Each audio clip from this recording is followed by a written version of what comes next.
What's up, guys? MizzoFrizzo from Pitchfork Academy here, and welcome back for another episode of Free from Fab, where I review the free for a short time assets off of Fab. Every 2 weeks, Fab offers 3 different asset packs free of charge, and whether you're a budding indie game developer or a 3D artist, or just someone who wants to add to their library of assets, these are most definitely worth checking out. In this video, I'll give you a brief rundown of what's included in this fortnight's free asset packs, as well as share a few of my own thoughts on their utility and their quality. But just before we get started, guys, if you like what we do here at Pitchfork Academy, the number one way to support the channel is by picking up our new game, Skyblocker, which is available now on Steam for just $10.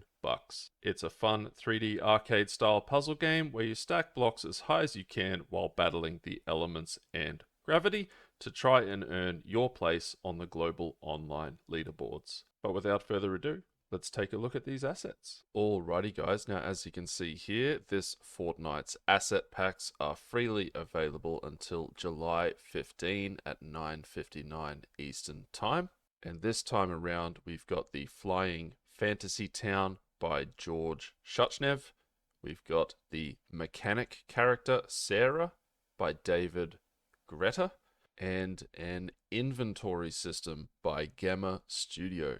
So let's jump on in and take a look at the Flying Fantasy Town by GeorgeShachnev.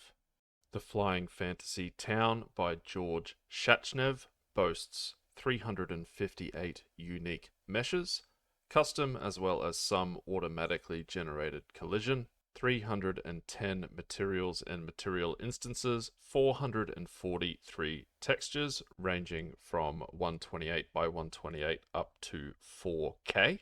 And guys, what can I say about this asset pack? It is absolutely astonishing.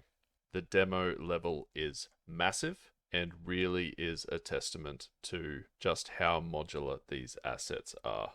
A lot of hard work and care has gone into this asset pack, and I appreciate it very, very much.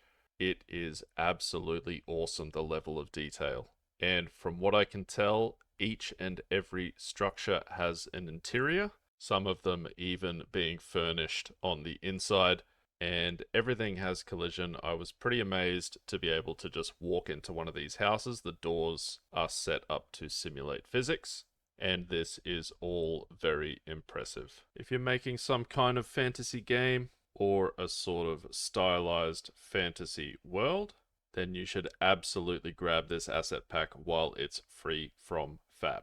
Incredibly high quality, a lot of assets in the overview level, as well as a hugely impressive demo level. And guys, there is a lot in here. And I'm not really going to go into any more detail than that. If something like this could be useful to you in your projects, I highly recommend picking it up while it's free because it is awesome. Next up, we've got the mechanic character Sarah by Grette. The technical details say that this character is rigged to the epic skeleton with IK bones included, and with a vertex count of about 78,000. And the pack also includes some weapons or tools. It has an axe, a pistol, screwdriver, spanner, hammer, pliers, and an adjustable wrench. There is apparently over 27,000 materials and material instances with 703 textures ranging from 256 by 256 up to 4K.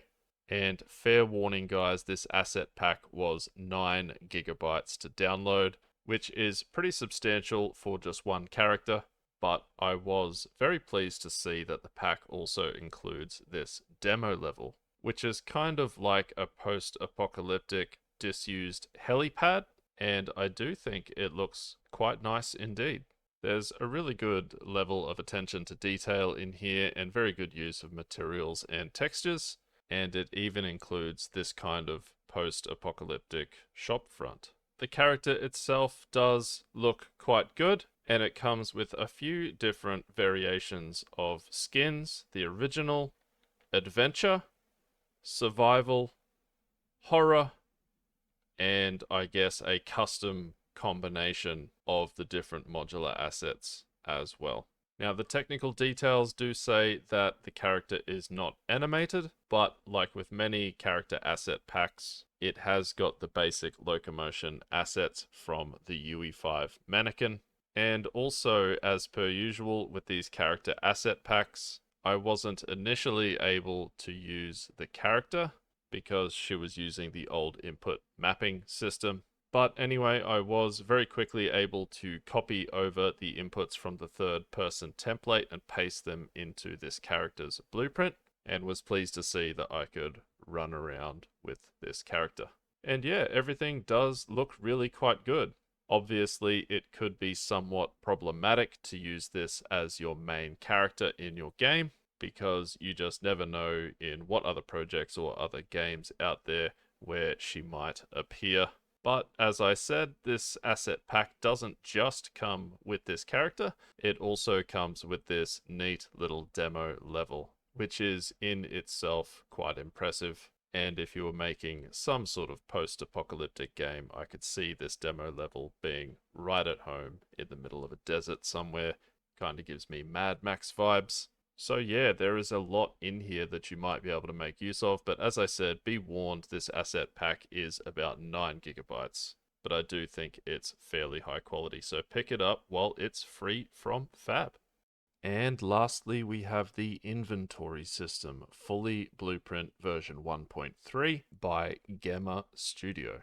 Now, first of all, this inventory system does have some nice features, and it is very much set up to work like a Resident Evil inventory system. So you've got a limited number of inventory slots, and you can equip items and combine them, and it even features an NPC shop. Now, obviously, there's quite a few blueprints at play here, and I wasn't able to go through all of them, but I will say from my experience in this little demo level that there does seem to be a few bugs. For example, yes, there are weapons that you can pick up and equip, and when you fire them, it does play sound effects and even recoil and camera shake, but the animations do not seem to be working properly here. With all that being said, these kinds of systems are very complex and take a lot of work to set up. So if this is something that you wanted in your game, you could use this as a starting point, but I would suggest that there will be quite a bit of work involved in getting this to work smoothly and as intended. And that's about it from me for this episode of Free From Fab. If this video has been of any use or value to you whatsoever, please hit like and subscribe, and I will see you on the next one.